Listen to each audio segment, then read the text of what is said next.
중국이 대만을 뭐 그냥 놔둘 것이냐, 저는 그렇게는 또 안 보여요. 그러니까 끊임없이 괴롭히고 끊임없이 이제 위협을 가하면서 스트레스를 받게 해서 탈진 상태에 이르게 만드는 여러 가지 전술을 구사할 수 있는 거죠.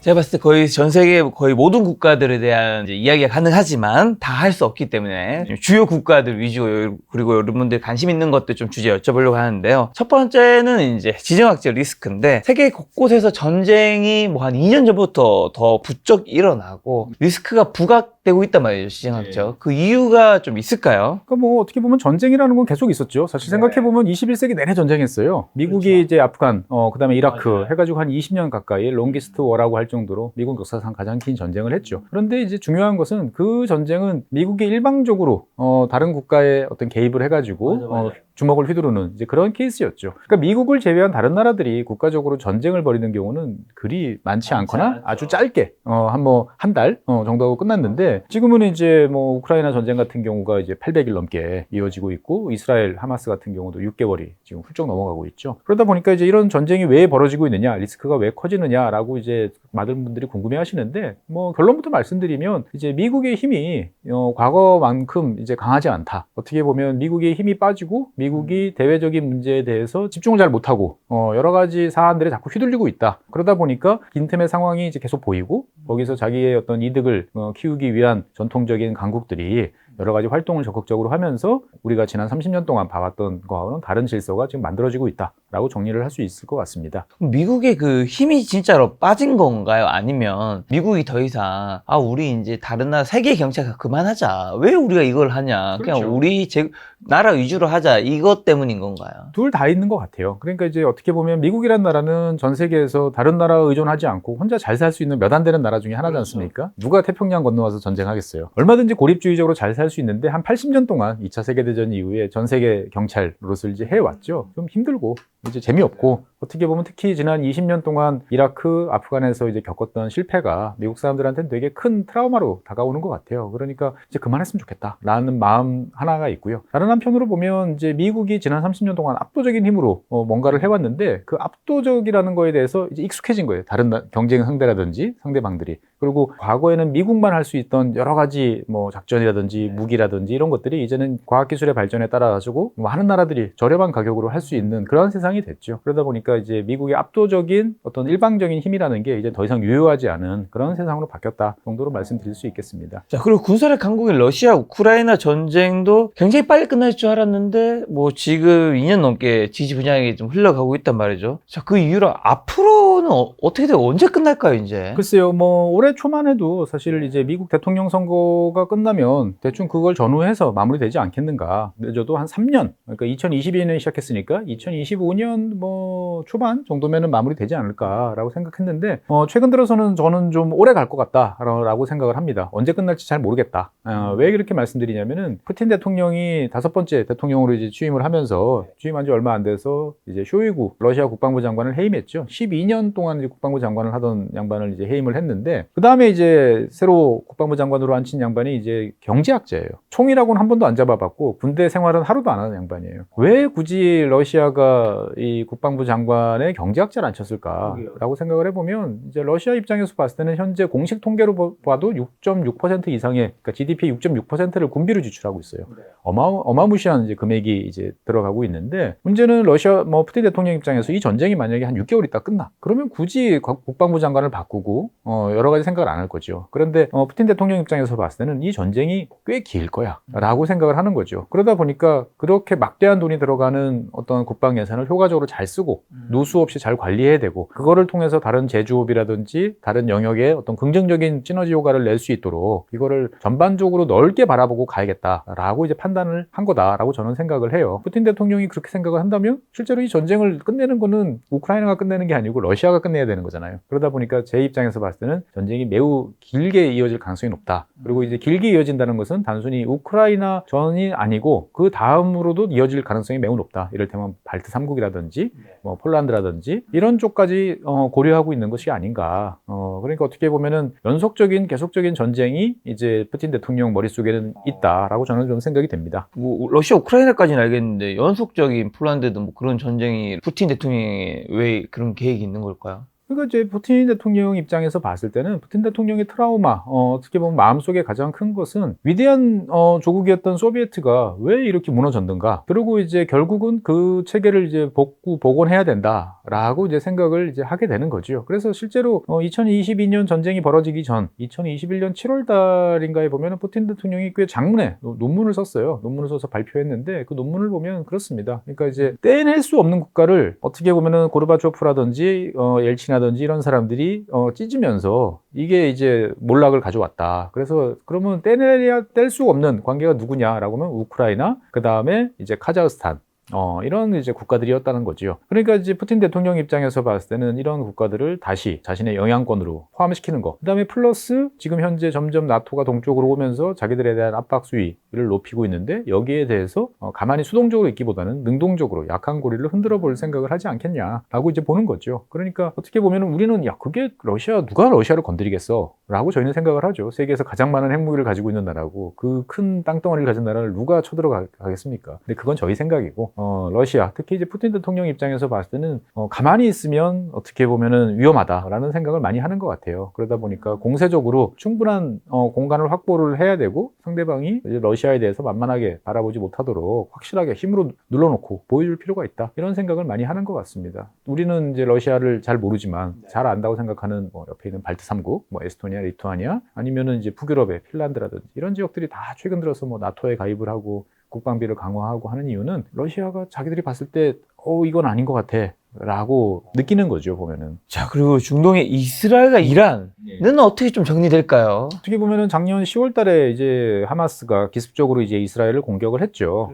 그러면 이제 보통 국제적으로 봤을 때 일방적으로 어떻게 보면은 이런 식의 공격을 가했을 경우에 상대방한테는 이제 자위권이라든지 보복할 수 있는 권리가 이제 암묵적으로 있죠. 그래서 다들 이스라엘이 이제 연말 작년 12월 정도 마무리 지었고 이제 끝나지 않을까라고 생각했는데 지금 이제 6월까지 합했으니까 한 8개월 동안 이제 이어지고 있고 이란하고도 계속 이제 붙고 있죠. 그래서 이게 이제 언제 끝나냐? 이게 언제 끝날지는 사실 알 수가 없는 이제 그러한 상황인 거죠. 왜 그러냐면은 이스라엘 입장에서 봤을 때 이 전쟁을 계속 지금 밀어붙이고 있기 때문에 이스라엘 그리고 이제 네타냐후 총리 이쪽에서 전쟁은 그만해야겠다라고 이제 생각을 하면 끝낼 수 있죠. 그런데 이제 문제는 그렇게 끝낼 수가 없는 상황으로 스스로를 계속 몰아넣고 있다는 게 문제인 것 같아요. 그러니까 네타냐후 총리 입장에서 봤을 때는 여러 가지 부정부패 이런 문제들이 있기 때문에 지금 만약에 전시내각이 아닌 상황의 평화시였다라고 생각을 하면 의회를 해산하고 지금 선거를 치러야 되는 이제 그러한 상황이고 선거를 치르게 되면 당연히 이제 총리의 자리에서 내려와야 되는 거고 그렇게 되면은 이제 사법 리스크를 이제 겪을 수밖에 없는 이제 그러한 상황인 거죠. 그러다 보니까 전쟁을 계속하는 면도 있고 다른 한편으로 보면 이스라엘의 이제 정통 유대파, 극우파라고 볼 수 있는 세력들이 이제 연정에 이제 포함이 돼 있는데 이 극우 세력들 입장에서 봤을 때는 당연히 이제 이 신이 내려준 이스라엘 땅에 다른 나라 사람들 특히 이제 말 안 듣고 있는 저런 친구들을 이참에 쓸어버리는 게 신의 뜻에 부합한다 라고 생각을 하는 거죠. 그러니까 전쟁이라는 것이 어떻게 보면 국내 정치와 긴밀하게 연결이 되면서 브레이크가 안 걸리는 이제 그러한 상황으로 계속 가고 있죠. 그래서 과거 같으면 미국이라든지 EU라든지 국제사회에서 이제 그만해라. 그 정도 많이 했다라고 하면 이제 얼추 정리가 됐는데 지금은 이제 그게 잘 먹히지가 않는 그런 상황이 계속 되다 보니까 결국 이 전쟁은 이제 이스라엘 내부에서 이제 그만하자. 더 이상 끌 수 없다. 라는 정도의 명확한 시그널이 이제 나와야 되는데 아직까지는 이제 그런 시그널들이 잘 보이지 않는 거죠. 그래서 어떻게 보면은 이제 중동의 여러 가지 문제들이 과거와는 다른 양상으로 복잡해지고 있다라고 좀 생각이 되네요. 이런 지정학적 리스크가 이제 아시아에서도 안 일어난다는 보장이 없는데 중국이 대만을 침공할 가능성은 어느 정도 있고 실제로 만약에 중국이 대만을 나중에 차지하거나 점령하게 된다면 좀 어떻게 될까요? 사실 많은 분들이 우려하시는데 그냥 군사적인 면에서 봤을 때 보면 중국이 압도적이지만 그렇다고 이제 180km 떨어진 섬에 상륙을 해서 28만의 군인과 현역 병들과 그다음에 한 300만 정도의 예비군이 있는 나라를 단기간에 점령한다? 이건 쉽지 않은 문제인 거예요. 그러니까 이제 어떻게 보면 만약에 하려고 했으면 기습적으로 했어야 되는데 벌써 지금 한 2, 3년 사이에 양안 갈등, 그다음에 대만 해협을 둘러싼 긴장 이런 것들이 있기 때문에 중국 입장에서 봤을 때는 그런 기습적인 공격을 통해서 대만을 장악한다. 이거는 이제 현실적이지 않은 시나리오로 점점 가고 있다. 그런데 이제 문제는 뭐냐면 그렇다고 중국이 대만을 그냥 놔둘 것이냐? 저는 그렇게는 또 안 보여요. 그러니까 끊임없이 괴롭히고 끊임없이 이제 위협을 가하면서 스트레스를 받게 해서 탈진 상태에 이르게 만드는 여러 가지 전술을 구사할 수 있는 거죠. 그러니까 압도적인 해군력으로 수시로 대만 해협 주변에서 군사 훈련을 한다. 그러면 공식적으로 미사일도 쏘고 해야 되지 않겠습니까? 그러면은 항해 선박들을 다 못 가도록 막아야 돼요. 이를테면 훈련을 2주 동안 한다. 그러면 실질적으로 보면 대만은 한 2주일 동안 정도는 포위되어 있는 그러한 상황에 놓이면서 상당히 스트레스를 이제 받을 수밖에 없죠. 그리고 어떨 경우에는 굳이 중국 해군을 동원할 필요 없이 그 해상 민병대 같은 이제 애매한 어선이야? 아니면 도대체 누구야? 하는 세력들을 대거 동원해서 대만 해협에서 여러 가지 트러블들을 일으키면서 갈 수도 있고요. 아니면은 이제 중국 그 해안 지역에서 뻔히 보이는 가까운 금문도라든지 이러한 이제 섬들을 단계적으로 하나씩 점령하면서 차근차근 대만을 압박해 들어갈 수도 있고 여러 가지 방법들이 있어요. 선택지는 중국이 칼자루는 쥐고 있는데 우리가 생각하는 것처럼 양국 간의 전면전이 벌어지고 그 다음에 미국이 개입하고 일본 자위대가 이제 개입하는 어떠한 이러한 상황은 상당히 가능성이 좀 낮아졌다. 현 시점에서는. 네, 그렇게 말씀드릴 수 있을 것 같습니다. 만약에 그런 가능성이 낮아졌지만 혹시라도 그런 일이 벌어진다면 우리나라는 자동 개입되는 건가? 우리나라는 어떤 전략을 취해야 되는 거죠? 글쎄요, 여러 가지 상황들이 있겠죠. 그러니까 이를테면은 중국 입장에서 봤을 때 중국과 가장 가까운 미군 기지 어딜까요? 군산이에요. 한국에 있는 평택에 있는 미군 기지 가장 가깝습니다. 그러니까 어차피 바다를 건너서 멀리 와야 되는 미국을 막아야 된다 생각을 하면 미국이 생각하는 시나리오에는 한국, 일본 어차피 다 알고 있는 위치지 않습니까? 그렇죠. 예, 여기에 대량의 탄도미사일 공격이 선제적으로 가해질 것이다 라고 이제 보통 이야기가 돼요. 만약에 이제 그 상황이 됐는데 우리가 가만히 있다? 이것도 사실 상상하기는 어렵죠. 만약에 이제 중국이 이제 대한민국은 쏙 빼놓고 일본 오키나와라든지 보다 대만 쪽에 가까운 쪽만 공격을 한다라고 하면은 이제 우리 입장에서 봤을 때는 이거 어떻게 해야 되지? 라고 이제 고민을 이제 할 수밖에 없는데 제가 생각했을 때 만약에 이제 그런 상황이 왔을 때 이제 그 당시에 그 분위기가 어떤 상황이냐에 따라서 많이 달라지겠죠. 이미 이제 긴장할 대로 긴장도가 높아져 있는 이제 그러한 상황이다. 라고 하면 우리가 이제 미국을 도와서 뭔가를 할 수도 있는 상황이고 아니면 미국 입장에서 봤을 때 굳이 만약에 여기서 한국이 개입하면 또 북한까지 뭔가 움직이고 그렇게 되면 더 복잡한 상황이 생길 수 있다라고 생각하면 전략적으로 인내하는 게 낫겠다라고 판단할 수도 있을 것 같고 여러 가지 시나리오가 있습니다만 미국 입장에서 현재까지 공개된 시나리오에는 이제 대만과 관련돼 있는 중국이 대만을 침공했을 때 일본의 이제 자위대와 공동 작전 또는 미국 단독 요 시나리오들은 공개돼 있는데 한국군이 참전하거나 공동 작전을 펼치는 거 시나리오까지는 아직 공개가 돼 있지 않아요. 그러니까 이제 미국 입장에서 봤을 때도 한국이 처해 있는 여러 가지 딜레마에 대해서는 일정 부분 이해를 이제 해주고 있다라고 이제 볼 수 있는데 어떻게 될지는 이제 당해봐야 접해봐야 나타나겠죠 보면. 북한이 최근에 예전에도 그랬지만 지금도 끊임없이 한국 도발하면서 또 사실 물풍선 같은 거 이런 거 보내는 거는 제가 그래서 42년 정도 살았는데 잘 본 적이 없었던 것 같거든요. 서울, 경기 인근에 막 날라오잖아요. 예. 왜 이렇게 뭔가 도발 수위가 좀 높아진 듯한 느낌? 글쎄요. 이제 저는 저보다 저는 이제 한 10년 정도 더 살았는데 저 어릴 때는 수시로 무장 공비도 많이 넘어왔어요. 그래가지고 그렇죠. 이제 근데 그건 아주 예전이잖아요. 80년대 초반까지 그리고 이제 90년대도 이제 강릉에서 또 한바탕 이제 또 했었죠. 그러니까 어떻게 보면 분단 국가 특성상 2000년을 전후한 이제 햇볕 정책이 시작되면서 상당 부분 완화되고 그리고 이제 과거와 같은 이제 그런 식의 충돌은 이제 없다 보니까 우리가 좀 낯설게 이제 느껴지는 건데 가만 생각해보면 끊임없이 도발이 있었죠. 한 10년 생각만 해도 20년으로 넘기면 이제 연평해전도 있었고 그 다음에 이제 한 10년 사이에도 이제 보면은 목함지뢰라든지 여러 가지 그다음 연평도 포격 사건도 있었고 항상 어떻게 보면은 분쟁이라는 것들은 있어 왔던 거죠. 그런데 이제 최근 들어서는 이제 그런 자잘한 분쟁들은 좀 많이 없어진 이제 그러한 상황이었죠. 왜? 북한 입장에서 봤을 때는 그런 자잘한 분쟁보다는 자기들이 갖고 있는 핵 능력을 고도화한다든지 아니면 장거리 타격 능력을 보여준다든지 이런 식으로 갔지 굳이 이제 과거와 같은 신경전을 벌이는 스타일의 이런 것들은 이제 잘 안 해왔는데 최근 들어서 이제 왜 이렇게 높아졌느냐라고 보면은 저는 김정은이 이제 얼마 전에 발표한 이제 이런 것들을 보면은 그런 거잖아요. 북한이 최근 들어서 통일, 한민족 이런 것들을 구호도를 다 지우고 있어요. 심지어 평양 지하철역까지도 다 이제 통일역 같은 경우는 통일자를 지워버리고 나니까 역 이름이 그냥 역만 남아있는 이제 그런 상황이고 그러니까 이제 우리를 찝쩍거리지 마라. 그냥 서로가 서로의 갈 길을 가자. 라는 시그널들을 이제 계속 보낸다라고 이제 저는 이제 보여지는 거고. 근데 이제 그 와중에 이러한 뭐 풍선이라든지 아니면 몇 년 전에 이제 뭐 저기 무인기, 드론, 이런 거 같은 경우는 저는 북한 입장에서 봤을 때는 지난 한 몇 년 사이에 어떤 전략을 채택을 하냐면은 끊임없이 대한민국한테 비대칭 지출을 강요를 해요. 자기들은 1원 쓰고 대한민국은 100원 쓰는 전략을 강요를 하면서 우리가 북한을 직접적으로 위협할 수 있는 능력을 단기간 내에 더 강화시키는 것을 막는 전략을 계속 쓰고 있고 어떻게 보면 우리가 거기에 계속 휘둘리고 있는 지금 그런 상황인 거죠. 그러니까 이를테면 무인기 하나 날라왔어. 드론 하나 날라왔어. 그러면 어떻게 돼요? 그거를 막기 위해서 수많은 뭐 레이더라든지 방공무기라든지 또 군대를 재편하고 재배치해도 어마어마한 돈이 들어가요. 탄도미사일이 이제 북한이 능력을 강화했다. 그러면은 이제 한국판 KMD를 만든다고 그래서 거기에 대해서 수십조 원이 들어가는 작업들을 계속해요. 그러니까 어떻게 보면은 북한 입장에서 봤을 때는 자기들이 움직이면 한국이 그걸 막기 위해서 어마어마한 지출을 한다는 걸 잘 알아요. 그러니까 이제 그런 거를 통해서 살짝 신경을 건드리면서 북한을 위협할 수 있는 진짜 이제 위협적인 능력을 배양하는 것들을 가로막는 그러한 전술을 저는 펼치고 있다. 라고 이제 보여지는 거지요. 그러면서 이제 최근 들어서는 DMZ라든지 이런 지역에 대해서 대전차 장애물을 다시 세우고 뭐 지뢰를 살포하고 이건 상당히 방어적이잖아요. 대한민국을 내부적으로 흔들어 놓는 정도.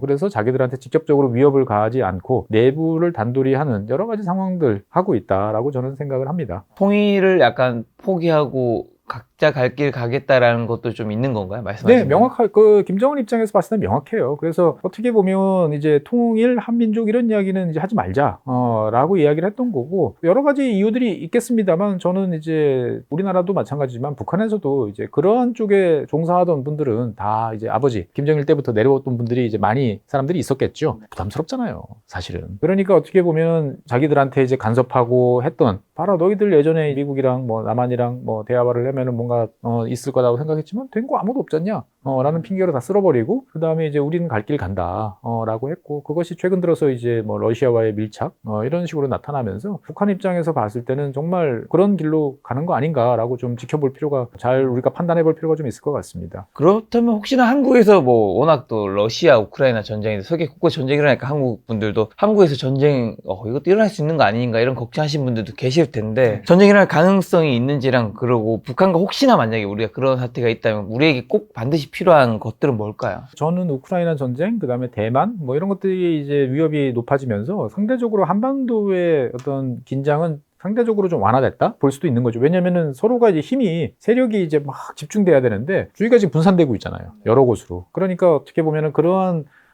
리스크는 약간 내려갔다라는 면도 하나 있고요. 그 다음에 다른 한편으로 보면 모두가 알고 있는 사항들이 이제 이 동북아 지역, 한반도를 중심으로 한 이 지역은 다 헤비급이에요. 전 세계적으로 봤을 때. 정말 스치기만 해도 사망입니다, 보면은. 그러다 보니까 선뜻 누가 선을 넘는 것을 이제 행동을 했을 때는 어떤 결과가 나온다는 것들을 서로가 아는 거죠. 네. 그러다 보니까 상대적으로 보면 공포의 균형? 이런 것들이 이제 유지되어 있는 이제 이러한 상황이고, 사실 뭐 북한과의 전쟁이 벌어진다라고 하면 그 전쟁이 과연 이제 진짜 전쟁이다, 전면전이다라고 하면 글쎄요, 이거는 뭐 우리가 다 죽는 거죠. 생각해보면. 뭐 농담처럼 이야기합니다. 뭐, 탄도미사일을 맞아 죽거나, 핵폭탄이 터지거나, 뭐, 화학무기에 죽거나. 사실 우리 입장에서 봤을 때는 미래는 그거를 생각해볼 수 없는 이제 그런 상황에 처하는 거죠. 그러니까 이걸 전쟁을 억지하고, 방어하는데 이제 일단은 초점을 맞춰야 되는 거고, 전쟁이 벌어진다라고 하면 글쎄요. 한반도에 살아남을 사람들은 제가 봤을 땐 별로 없을 것 같다. 그런 생각이 좀 많이 듭니다, 보면.